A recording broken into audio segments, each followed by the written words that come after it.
Ah, gloria al Señor. Vamos a abrir nuestra Biblia en Juan capítulo 15, verso 16. Vamos a continuar con la serie de 500 años de la Reforma. Y vamos a ver en esta mañana la elección incondicional. Ese es el tema número 8 de esta serie, iglesia, ¿verdad? 500 años de la Reforma. Juan 15, 16 dice: no me elegisteis vosotros a mí, sino que yo, dígalo conmigo, yo os elegí a vosotros y os he puesto para que llevéis fruto y vuestro fruto permanezca, para que todo lo que pidiereis al Padre en mi nombre, Él, ¿qué, hermanos? Os lo dé. No me elegisteis vosotros a mí, yo los elegí a vosotros, dijo el Señor, ¿verdad, hermanos? Yo los elegí a vosotros. El tema de esta mañana es elección incondicional. Oremos. Señor, gracias, Padre, en este día, en esta mañana, por que nos bendices, Señor, estando juntos, Señor, en tu casa. Te pido en el nombre de Jesús, Señor, nos ayudes y nos des de tu palabra para que nuestra fe crezca, se fortalezca, se cimiente. Te pido en el nombre de Cristo, Señor, bendigas a tus hijos, a todos aquellos que de una manera u otra se han desalentado, que tu palabra vaya a sus corazones y recuerde, Señor amado, para qué los llamaste, para qué los elegiste. Te pido en el nombre de Jesús, Señor, que a los que están aquí, que fielmente, Señor, asisten, están constantemente, Señor, creciendo a través de tu palabra. Te pido en el nombre de Cristo los ayudes, Padre. Y a mí dame la fuerza para enseñar y predicar tu palabra. En el nombre de Jesús. Amén. Y amén, Padre. Gloria a Dios. Tome su asiento, iglesia. Vamos a hablar en esta mañana entonces acerca de la elección incondicional. Elección incondicional, hermano. Y comienzo preguntando. Hay una pregunta que le he hecho en otras ocasiones y quiero volverla a hacer para que, ¿verdad? También quizás otras personas que nunca lo han asimilado de esta manera lo puedan entender, iglesia. Comienzo haciendo esta pregunta. Cuando nosotros vamos a comprar algo, hermano, cuando vamos a comprar algo, pregunto, ¿no lo escogemos? Hermanos, ¿verdad que sí? Imagínense que usted llega a la tienda y te dice ahí el que está arreglando la fruta: ¿a qué vienes? Oh, pues vengo a comprar jitomates. Oh, mira, ahí está ese montoncito, llévatelo. Le pregunto, ¿usted hace eso? ¿Usted lo toma? ¿Qué hace usted? A ver, fuerte, ¿qué hace? Los escogen, ¿verdad, hermanos? Fruta, ropa, zapatos. Pregunto, ¿no tenemos ese poder de elección en esas cosas, iglesia? Claro que sí.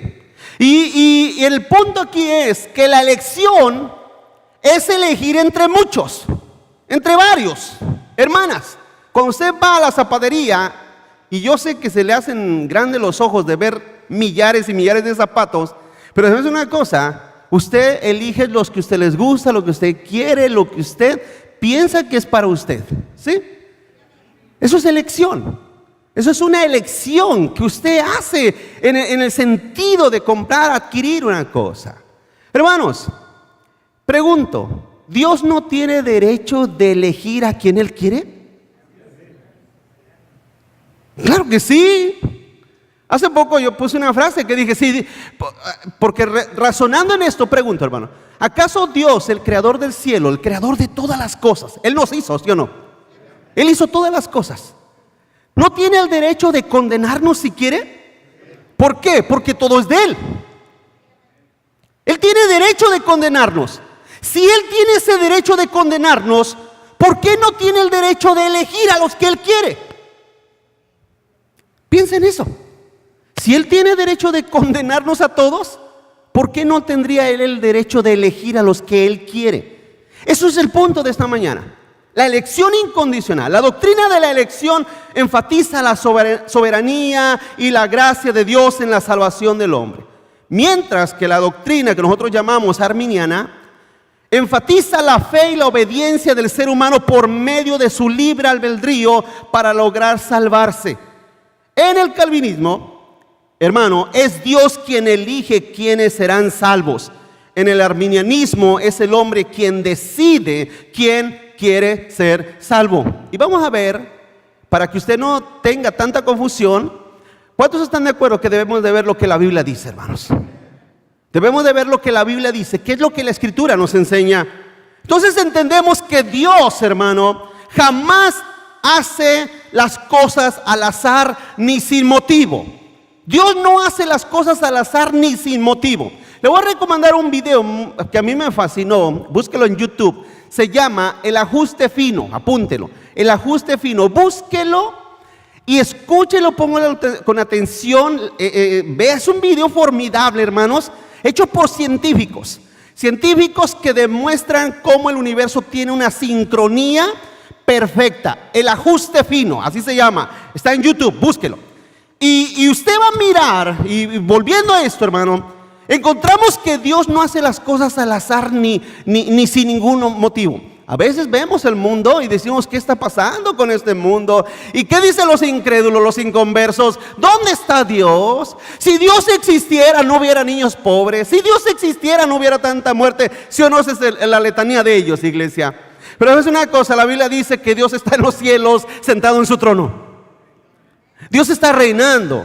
Jesús está reinando. Ellos son los reyes, hermano, absolutos del universo, de todas las cosas. ¿Qué dice Daniel 4:35? No pierda Juan 15. Póngale ahí el dedo para que no lo pierda. Dice Daniel 4:35: todos los habitantes de la tierra, fíjese qué palabras tan duras, al ego del humano, al orgullo del humano, nos dice el Señor. Todos los habitantes de la tierra son considerados, ¿qué? Hermanos, ¿qué es nada? Nada. Y Él hace según su voluntad en el ejército del cielo y en los habitantes de la tierra, y no hay quien detenga su mano y le diga, ¿qué estás haciendo? ¿O qué haces? ¿Cuántos miraron este pasaje, iglesia? Los habitantes de la tierra son considerados como ¿qué, hermanos? Nada. Ahora yo sé que, porque a veces yo estoy allá, me despierto a las 3 de la madrugada y me despierto, ¿qué dije?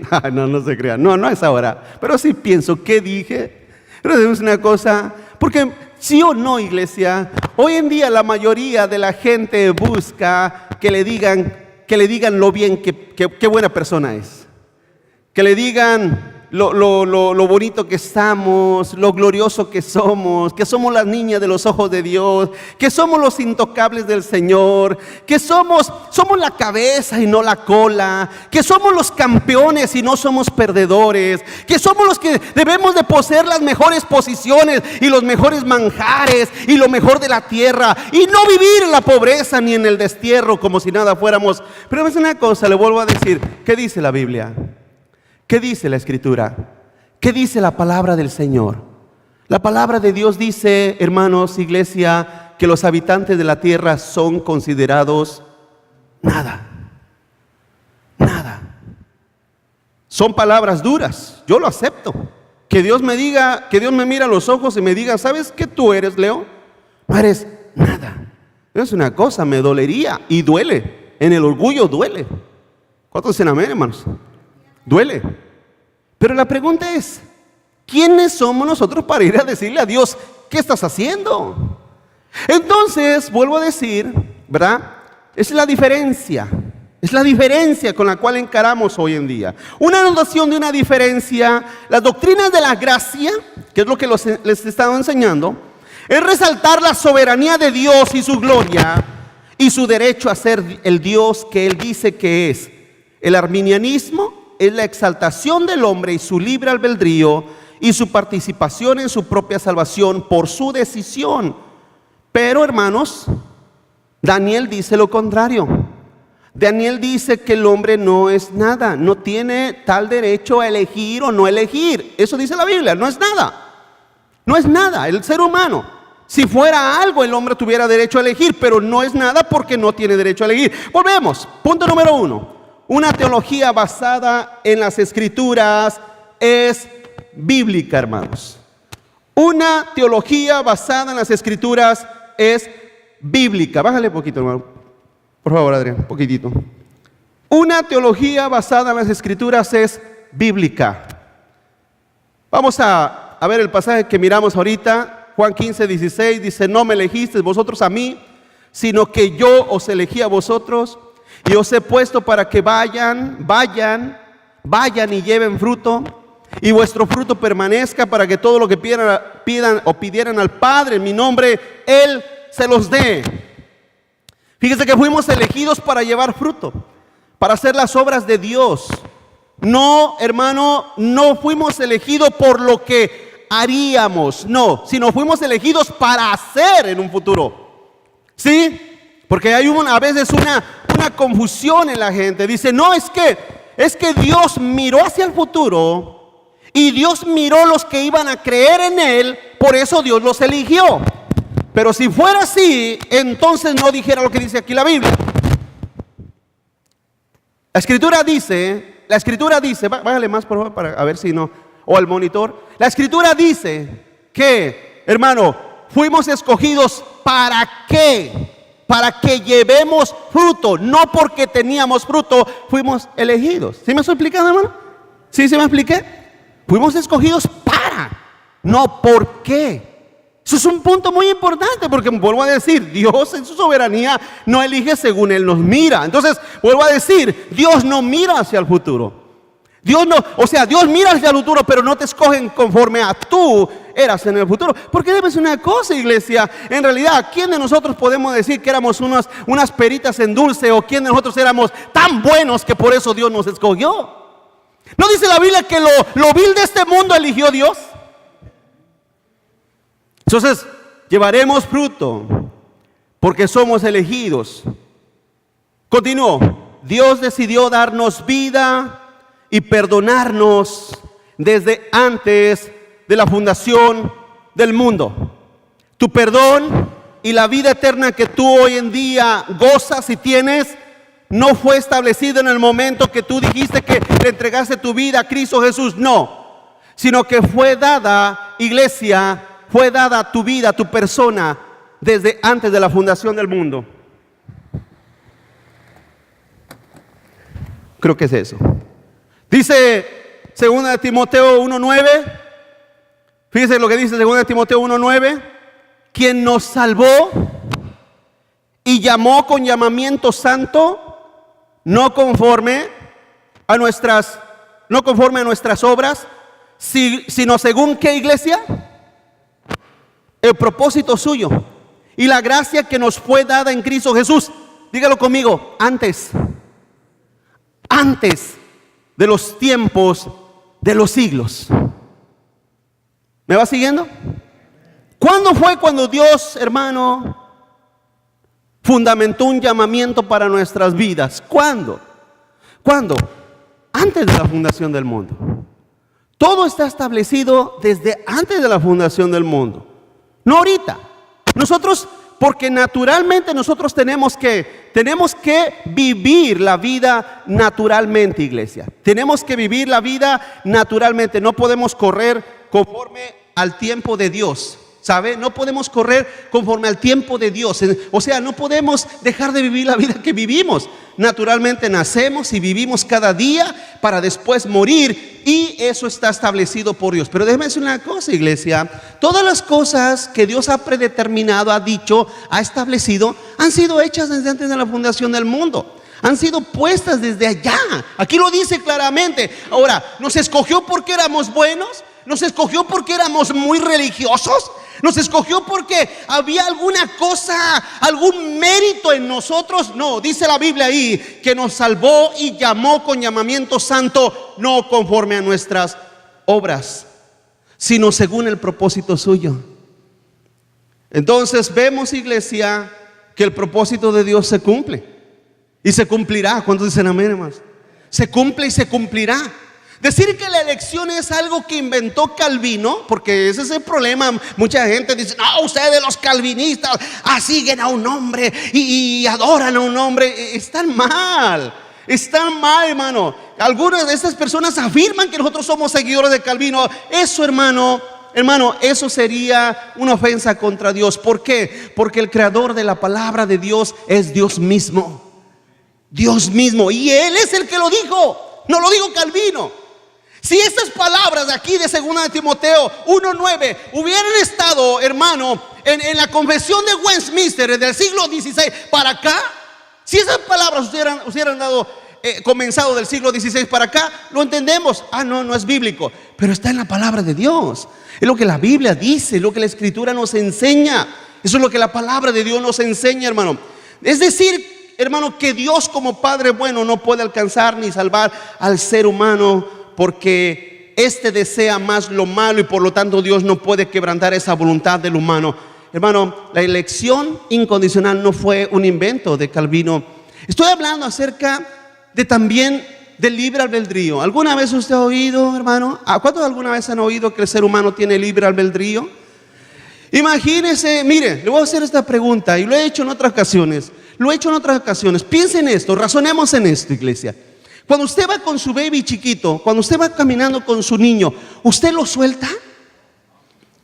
Vamos a dar cuenta, ¿usted ha visto esta avenida cómo es de transitada? ¿Cómo pasan los carros? ¿Ha mirado? O vamos al 99. ¿Ha visto cómo pasan los carros? ¿Usted iría por la calle con su niño y lo soltaría? ¿Quién hace eso? No, es que mi hijo tiene libre albedrío y él decide qué es lo que tiene que hacer. Yo voy aquí, que tengo el poder de sostenerlo, pero como él tiene libre albedrío, pues lo dejo que él elija. Y entonces mi hijo lo veo que se va acercando cada vez más al carril.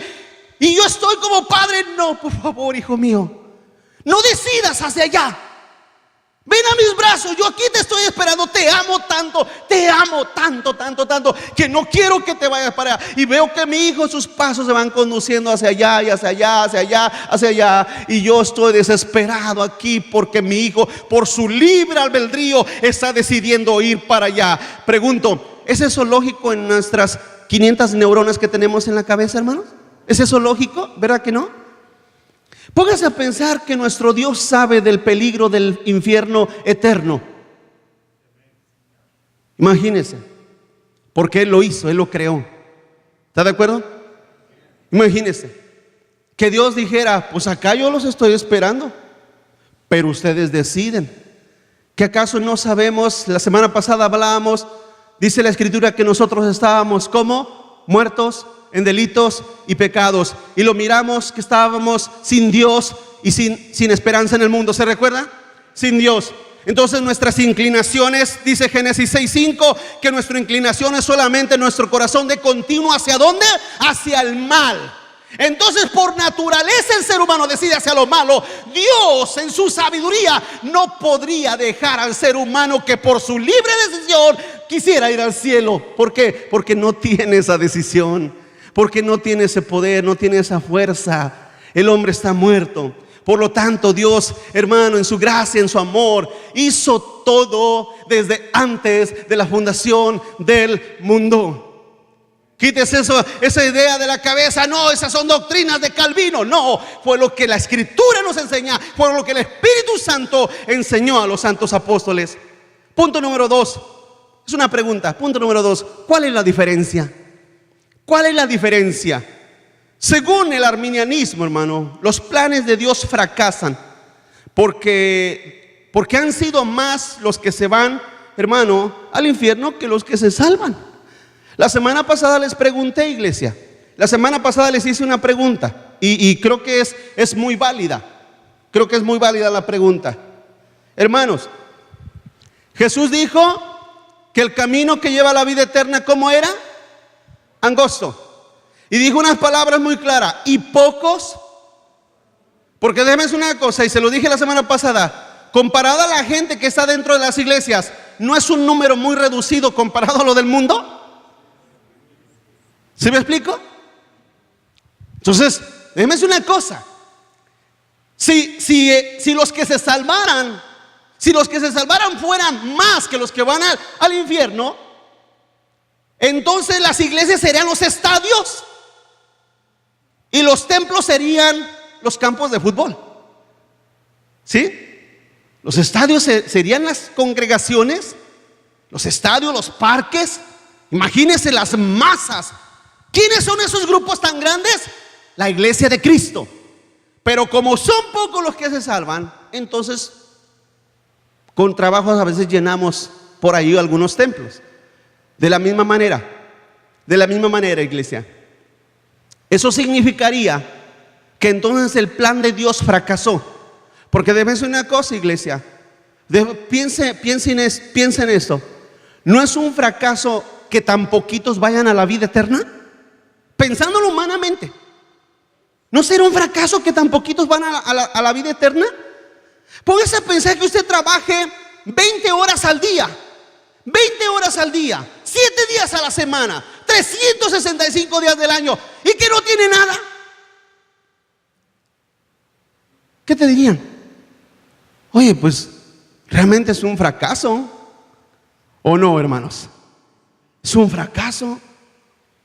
Imagínense el sacrificio de Jesús, la muerte en la cruz, antes todo su dolor, todo el castigo que llevó por nosotros. Póngase a pensar, hermano, tuvo que ir a la muerte, a la tumba, ser humillado, se humilló, dice la Biblia, tomando forma de hombre, Filipenses. Imagínense todo lo que hizo Jesús, toda la orden que desarrolló el Padre por medio de Jesús de venir a nosotros, para que solamente un puñado vaya al cielo. Un puñado me refiero en grandes cantidades, porque en realidad son muchísimos los que van a la vida eterna. Dice la Biblia en Apocalipsis 7 que son muchísimos, pero no se compara con los que se pierden. No se compara con los que irán a la condenación eterna. Son mucho más los que irán a la condenación eterna. ¿Por qué? Porque fracasó Dios. Porque entonces el plan de Jesús fracasó. Póngase a pensar. Dice el ser humano, es que tú eres el constructor de tu propio destino. ¿Ha oído esas palabras tan estrambóticas? Tú eres el constructor. Y yo he oído cristianos decir eso. Es que tú construyes tu propio destino. Hermanos, si yo construyera mi propio destino, no estuviéramos aquí. No estuviera aquí. ¿Cuántos dicen amén? No estuvieras aquí. Mire los que construyen su propio destino, muchos de ellos ya están en el infierno. Muchos de los que construyen su propio destino andan en la vida perdidos. Hermanos, dejemos que Dios construya nuestro futuro y nuestro destino, porque lo ha determinado así. Ya lo leímos en Daniel 4:35. ¿Qué dice Jonás 2:9? La salvación es de Jehová, dice la Biblia. La salvación es de Jehová. No somos salvos porque creeremos en Cristo. Somos salvos porque Dios, hermano, nos predestinó a eso. Vamos adelante. La reprobación de los no elegidos fueron dejados a los designios de su corazón. Espero que ponga atención en eso. La reprobación de los no elegidos fueron dejados a los designios de su corazón. Vamos a Romanos capítulo 1, verso 24. Vamos a leer 3 pasajes en este capítulo. Romanos 1, 24. Y quiero que ponga atención. Dice: por lo cual Dios los entregó. Subraya esa palabra, esa expresión. Los entregó a la inmundicia en las concupiscencias de sus corazones, de modo que deshonren entre sí sus propios cuerpos. Ahí mismo, Romanos 1, verso 26. Por esto Dios, vuelve a decir, los entregó, subraya otra vez, los entregó a pasiones vergonzosas, pues aún sus mujeres cambiaron el uso natural por el que es contra naturaleza. Ahí mismo, el verso 28. Y como ellos no aprobaron tener en cuenta a Dios, otra vez, Dios los entregó, vuelvo a subrayar, a una mente reprobada para hacer cosas que no convienen. Quiero que note algo en estos 3 pasajes, iglesia. Quiero que note algo en estos 3 pasajes. Dios no los creó. Dios no los creó malos. Ellos nacieron malos. Bueno, de hecho, todos nacimos malos. ¿Cuántos están aquí? ¿Se recuerda lo que dijo David en la semana pasada? Dijo David, en maldad he sido, ¿qué? Concebido. Desde que nacemos siendo malos y pecadores. Dios no crea a nadie malo. En otras palabras, Dios en el cielo no está diciendo, a este lo voy a hacer malo para que sufra. No, el ser humano nace malo. ¿Qué es lo que hace Dios en su soberanía? Simple y sencillamente te deja. La palabra entregó, hermano, significa ser abandonado a tu designio, al deseo de tu corazón. Porque las concupiscencias, las mentes reprobadas, los malos pensamientos y sentimientos ya están en nosotros por naturaleza. ¿Hello? Es como un tigre. ¿Cómo nace el tigre? Un león. Yo sé que va a decir, ¿cómo nace el tigre? Pues manchadito, pastor. Bueno, ¿cómo nace el león? Siendo salvaje y carnívoro, ¿verdad, hermanos? ¿Cuántos están aquí? El león nace siendo carnívoro. ¿Y qué otra cosa dije? Y feroz, salvaje.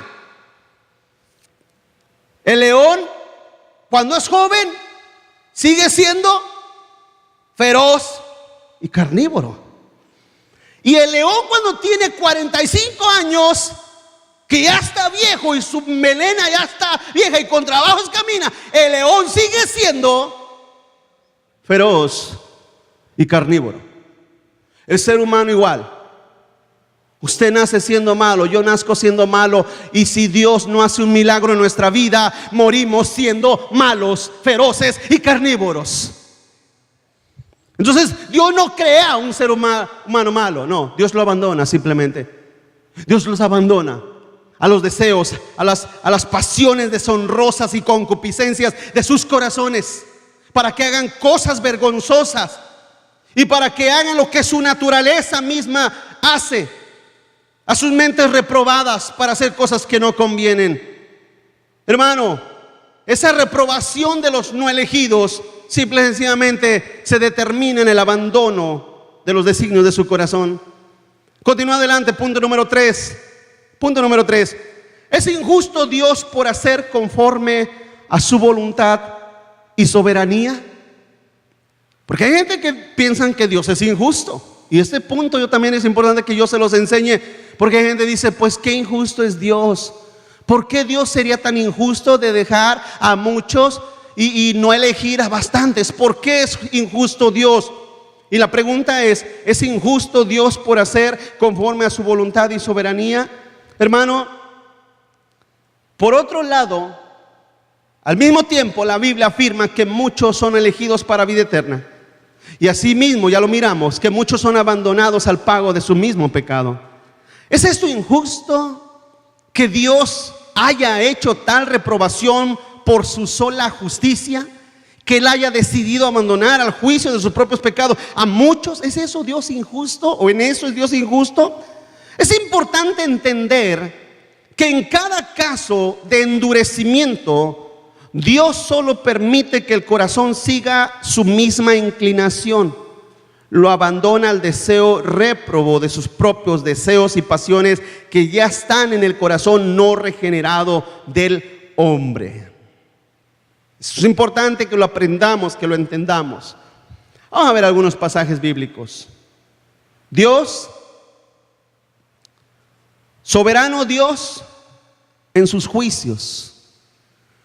Soberano Dios en sus juicios, hermanos. Proverbios 16:4 dice: todas las cosas.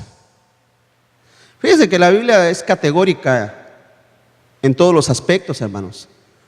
Nunca es ambigua, nunca dice la mitad o un cuarto, no, dice todo.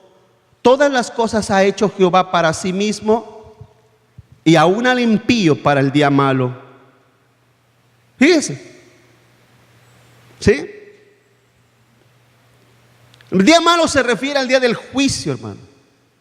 El impío se refiere al malo que no busca a Dios, como lo dice el Salmo 10, verso 4. Salmo 10, verso 4 dice: el malo, por la altivez de su rostro, no busca a Dios. No hay Dios en ninguno de sus pensamientos. Ahí está otro pasaje para que cuando usted le pregunten y le digan, no, espérate tantito, no todos somos malos. No todos somos tan malos. ¿Qué dice la Biblia? Que en los pensamientos del malo no hay Dios. No está Dios. En ellos está Diosito, ¿verdad, hermanos? ¿Cuántos están aquí conmigo? Diosito. Y el Dios que ellos se imaginan es un Dios que los deja vivir como ellos quieren. ¿Qué cosas? Hermanos, eso no es así. Porque ¿qué padre deja vivir a sus hijos como quieren? ¿Sabe quién? Solamente el padre que no tiene responsabilidad. Pero todo padre que ama realmente a sus hijos, pregunto, ¿los deja vivir como quieren? Hermano, ¿qué haces, hijo mío? Nada, pa, aquí fumando marihuana. Ah, qué bien, no, tú sigue. ¿Qué haces, mija? Nada, aquí voy a dormir esta noche aquí con mi novio en la casa. Ah, qué bueno, mijo.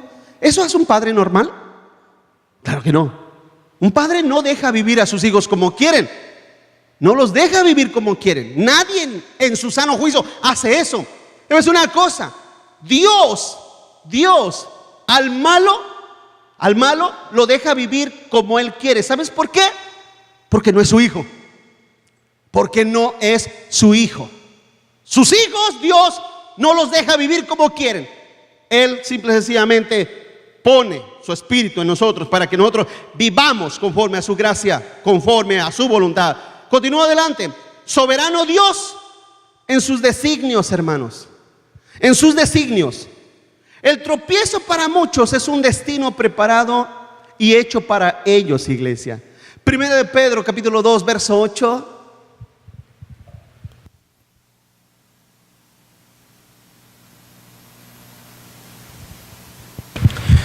Primera de Pedro 2:8 dice, fíjese lo que dice, y piedra de tropiezo y roca que hace caer. Porque tropiezan ¿en qué, hermanos? ¿En qué? En la palabra. Siendo desobedientes, a lo cual también fueron ¿qué? Destinados. Hermanos, ¿cuánta gente desobediente a la palabra de Dios? No solamente desobedientes, sino que siempre le están encontrando un pero a la palabra de Dios, ¿sí o no? Siempre le están encontrando un pero. Siempre le encuentran una excusa, una retórica a ellos. Hay que tener mucho cuidado con eso.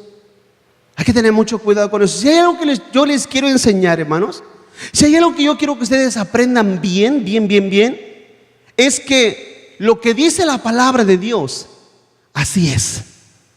Nadie la puede cambiar. ¿Está de acuerdo, hermanos? Nadie puede cambiarla. Nadie puede decir, no, yo no quiero que Dios diga eso. Porque eso es atentar contra la soberanía de nuestro Dios. Eso es atentar contra la, ¿cómo se pudiera decir? Con la explicitez de nuestro Dios. No debemos de encontrar jamás un tropiezo en la palabra, no desobedecer a ella.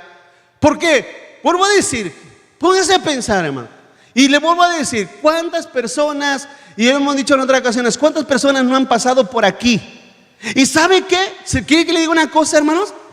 Hay personas que me han dicho, pastor, a mí me gustó mucho la explicación, pero busco otra clase de iglesia. ¿Qué? ¿Qué otra clase de iglesia? No les hago, la segunda pregunta ya no se las hago. Pero muchos, hermano, muchos simple y sencillamente no cuadra su estilo de vida con la palabra de Dios. ¿Me explico, hermanos? Han formado ya un estilo de vida, una forma de vivir que al escuchar la palabra de Dios ya no cuadra con ellos. En otras palabras, tienen que buscar un mensaje que cuadre a su estilo de vida. Hermanos, quita el aliento, el calor, ¿verdad, hermanos? Pero tienen que buscar un mensaje que cuadre a sus vidas. que cuadre a sus ambiciones, a sus anhelos. Imagínense, tienen 20 años escuchando que son unos campeones, vienen a la iglesia y lo primero que escuchan es que Dios te considera como nada. ¿Sabes qué? Vámonos de aquí. Esto no es para mí. Esto no es el mensaje que busco. Pero vemos, hay algo que me inquieta bastante, es que una persona que no va buscando la palabra de Dios, la palabra que nos confronte, porque ¿no acaso dice la Biblia que la palabra de Dios es como una espada de 2 filos? Hermanos, que penetra y constantemente. Yo se los he dicho varias veces. ¿Usted piensa que la Biblia no me habla a mí? Porque hay gente que dice, no, pues el pastor es fácil hablar y hablar. ¿Usted cree que no me habla a mí? Habla mi vida, habla mi alma, y déjame decir una cosa, la abro y yo siento la estocada de Dios a mi alma. Yo siento la estocada de Dios a mi alma, a mi corazón. Lo siento. Y siento que Dios me dice, es para ti. No le estoy hablando al vecino, te estoy hablando a ti. Es una cosa, iglesia. Si la gente no busca la palabra de Dios, entonces ¿qué busca? La comunión, los hermanos, las amistades. Hay gente que dice, no, yo no me salgo de allá porque allí están mis hermanos, allí está mi familia, allí están mis amigos. En otras palabras, te vas a ir al infierno nada más porque ahí están tus amigos. Porque se quejan mucho de la iglesia. No, es que aquí el pastor no predica, es que aquí el pastor ni enseña ni abre la Biblia, nada más nos da un pasaje y de ahí se agarra hablando de sus experiencias y sus viajes y todo lo que él hace y todo lo que él piensa, pero nunca nos explica la palabra de Dios. Se quejan de la iglesia, pero sus almas, sus corazones no tienen la fuerza para decir y el coraje de decir, ¿sabes qué? Voy a buscar una iglesia donde hablen la palabra de Dios que mi alma necesita. Hermanos, ¿por qué? ¿Por qué sucede eso? Porque Pedro lo dijo. Y lo dijo claro, lo dijo muy claro. Tropiezan en la palabra siendo desobedientes, a lo cual también fueron destinados. ¿Puede haber algo más duro que eso? No, hermanos. Eso es un knockout suficiente para desbaratar cualquier intención del ser humano. Nos desbarata, nos deja desnudos, nos deja, hermano, aniquilados. No podemos ver la palabra de Dios y desobedecerla. No podemos leer la Biblia y decir como que nunca lo leímos. No, porque entonces nuestro destino, hermano, es un destino negro, cruel. Tenemos que obedecerle y ponerla por obra. Entonces, hermanos, muchos en eso tropiezan. Continúa adelante. Soberano Dios, en la condenación que da al impío. Hermanos, vamos a otro pasaje que también es igual de doloroso. Ahí mismo en 2 de Pedro, en el capítulo 2, verso 12. Miramos 1 de Pedro, vamos a 2 de Pedro, capítulo 2, verso 12. Pero estos, dice Pedro, pero estos, hablando mal de cosas que no entienden. Fíjense cómo le llama Pedro, como animales irracionales. Ahora subraya la siguiente palabra, nacidos para presa y destrucción, perecerán en su propia, ¿qué? Perdición.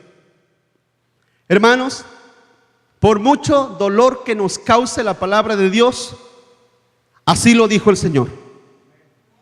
Y así será. Así lo dijo y así será. Hablando mal de cosas que no entienden. ¿Cuántos aquí comprenden, hablando desde el punto de vista mío, cuántos aquí entienden la grande responsabilidad que yo tengo de saber lo que estoy hablando para enseñárselos a ustedes? ¿Se los vuelvo a decir? ¿Sí saben la grande responsabilidad que yo tengo de entender la palabra de Dios para podérselas dar a entender a ustedes? En otras palabras, si no lo entiendo yo, no lo va a entender usted. o se lo voy a enseñar a mi conveniencia. Como muchas veces hemos dicho, ¿a poco no hay personas que abren la Biblia y en toda la Biblia ven dinero? Y este pasaje nos habla de sembrar. Y este pasaje nos habla de traer sacrificio de dinero. Y este pasaje nos habla de pactar, ¿sí o no? Todos los lugares donde hablan, encuentran su mente, sus ojos, ven dinero. No entienden. Qué grave, qué grande y grave responsabilidad es la mía. Por eso Santiago capítulo 3 verso 1 dice: hermanos, no se hagan muchos de vosotros maestros, sabiendo que mayor condenación van a tener. En otras palabras, mi alma y mi futuro eterno está en juego al no saber lo que les voy a predicar. ¿Qué cosas, verdad, hermanos? Por eso se los he dicho muchas veces. Escúchame, lo voy a decir una vez más. Por eso se los digo claritamente. Prefiero que Dios les pida cuentas a ustedes que a mí. No, es que a mí no me gusta cómo predica el pastor porque es muy duro. Pues que Dios te pida cuentas a ti. No, es que el pastor nos tira y habla de mí y me la tiró a mí. Que Dios te pida cuentas a ti, a ti. Tú un día te vas a parar delante de Dios. Yo también. Yo quiero que, si Dios me va a pedir cuentas, el Señor me va a pedir cuentas, hermano, yo no sé, quizás me va a decir: ¿por qué fuiste tan cobarde y no les hablaste la verdad? Yo no quiero que me pidas cuentas de esas, pero a ti, que te las pida a ti también. Ay, no, Señor, es que viera, yo me creía el campeón y yo no quería oír esa clase de mensaje. Siempre el pastor tirándome a mí. Y por eso yo mejor no escuchaba. Estaba allí, pero no escuchaba. Pues que Dios te pida cuentas a ti. Que Dios te las pida a ti. Porque eso es una cuestión eterna. ¿Está de acuerdo, hermanos? Es una cuestión eterna. En la eternidad no te voy a conocer. Muriendo yo, de ahí en adelante, esta historia se acabó. Jamás te conocí, jamás me conocerás. Eso dice la Escritura. Jamás nos conoceremos. Por eso el punto crucial es la vida. Solamente mientras vivimos, es la vida. De ahí en adelante todo pasa una eternidad, iglesia. Y de ahí en adelante no cuenta absolutamente nada si te conocí, si me conociste, si no éramos amigos o enemigos. No, eso ya no importa, quedó en el pasado. Pero la Biblia dice que estas personas que son animales irracionales. ¿Qué es un animal irracional? Animal irracional se le llama a las mulas, a los burros, a los animales tercos. A eso por eso Pedro usa esa expresión. Es un animal que lo jala. Se recuerda en una ocasión, si no me equivoco, es uno de los salmos que dijo el salmista: porque Dios los tiene que traer como al mulo, como al caballo. Les tiene Dios que poner freno, bozal, rienda para que caminen. ¿Ha leído ese pasaje? Porque como animales irracionales. Ahora está hablando aquí de personas que enseñan. De personas que enseñan. La responsabilidad del que enseña. Entonces, ¿cómo? Con mayor razón en la condenación de aquel impío que predica lo que le conviene, lo que quiere para su propia conveniencia, por X razón, porque no quiere que se ofenda a la gente, porque no quiere que la iglesia se vea vacía, porque quiere crecer, quiere hacer grandes templos. Y entonces tenemos que predicar lo que la gente quiere oír. No sé, quizás estoy chapado a la antigua. Quizás soy un pastor, un predicador todavía muy atrasado. Hay que actualizarnos, pastor. Please, por favor, actualícese. Vea su mensaje, revíselo conforme a la mentalidad moderna que vivimos. Hoy en día vivimos a la par del iPad, del iPhone, de Facebook, de Instagram, de Twitter. ¿Qué le pasa, pastor, por favor? Please, usted predica como Juan el Bautista. Ya, deje esa mentalidad, actualícese. Hoy en día hay grandes. Hoy en día, usted ha visto que es una mezcla hoy en día. Es una mezcla también acoplada del mensaje del evangelio y la psicología. ¿Ha mirado eso? La psicología ya se incorporó dentro de la iglesia como si fuera una parte esencial de la función de la iglesia. Hermanos, la psicología y todos sus patrones nacen de los más grandes ateos de la tierra: Sócrates, Platón, Hipócrates, todos esos hombres. Y en la era moderna, Sigmund Freud, que fue uno de los más grandes pensadores, ateo, y se le llama el padre de la psicología moderna. Y hoy en día hay cristianos, entre comillas, que dicen que son psicólogos cristianos. A ver, venga para acá, ¿qué pasa? ¿Qué sabe usted? Oh, mire, no, usted no tiene un problema espiritual, usted tiene un problema psicológico. Mentira. La Biblia dice que lo malo, lo perverso, los asesinatos, los robos y la mentira no salen de la mente, salen del corazón. ¿Sí? La psicología y sus psicólogos son la ayuda al inconverso, al impío, pero no al cristiano. Vamos adelante. Soberano Dios en el destino de ciertas personas. Soberano Dios en el destino de ciertas personas. Vamos un poquito más rápido. Judas. Otro pasaje también. Judas 4. Porque algunos hombres, qué bueno. ¿Cuántos dan gloria a Dios porque son algunos? Qué bueno que son algunos. Qué bueno que son algunos. Han entrado encubiertamente los que desde antes habían sido destinados para esta condenación. Hombres impíos que convierten en libertinaje la gracia de nuestro Dios y niegan al Dios, el único soberano, y a nuestro Señor Jesucristo. Qué bueno que son algunos. Yo doy gracias a Dios, como usted no se imagina, doy gracias a Dios que solamente hay un Benny Hinn, uno solo. Que solamente hay un Joel Osteen, que solamente uno hay. ¿Me entiende? Doy gracias a Dios por eso. Doy gracias al Señor por eso. Porque estos hombres convierten la gracia de nuestro Señor en un libertinaje atroz sobre las gentes, sobre las personas. Pero ellos fueron destinados para esto. ¿Cuántos se recuerdan de Judas? ¿Se recuerda que Judas fue destinado para entregar al Señor? Dice la Escritura que fue destinado para eso. El hombre de perdición, aquel que con un beso entregaría al Maestro. De la misma manera, todos estos hombres, los que han pasado a través de la historia, desde el comienzo de la iglesia, Pablo lo escribió esto, Judas escribieron esto en los años 40, 50 después de Cristo. Pero desde aquellos tiempos ellos ya habían mirado, habían observado que hombres se habían metido encubiertamente entre nosotros y enseñaban herejías destructivas. Pero eso ha venido creciendo, ha venido subsistiendo a través de los tiempos, a través de los siglos. Pero ellos también para eso fueron destinados. Para eso fueron destinados. En otras palabras, Dios los puso ahí para la perdición de aquellos que no buscan a Dios, sino que buscan sus propios deseos. ¿Qué pide el hombre? ¿Qué pide el hombre? ¿Qué pidieron aquellos cuando estaban ahí a los pies y a las faldas del monte Sinaí? ¿Qué pidieron? ¿Qué fue su alegata? Fueron a Aarón y le dijeron: ¿qué pasa con Moisés? Ya tiene 40 días que se fue y no sabemos nada de él. ¿Qué pidieron? Un becerro. Haznos dioses, Aarón. Haznos dioses que nos guíen. ¿No?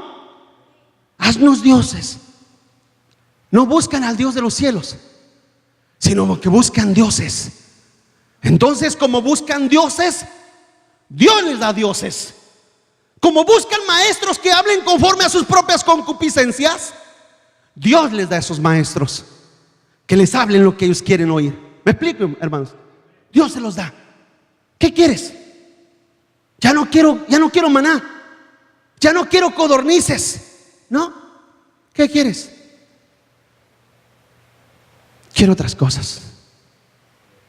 Quiero otras cosas. Pero para que Satanás no sea tan obvio, tiene que decir: así dice el Señor, ¿sí o no? ¿Hello? Pero así dijo Balaam. Y así dijeron los falsos profetas. Usan la misma expresión. Soberano en la eternidad.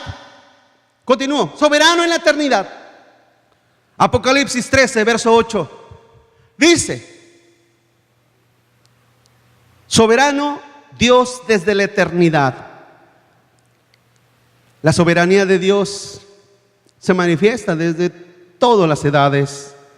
Apocalipsis 13, 8 dice: y la adoraron todos los moradores de la tierra, cuyos nombres no estaban escritos en el libro de la vida del Cordero, que fue inmolado desde el principio del mundo.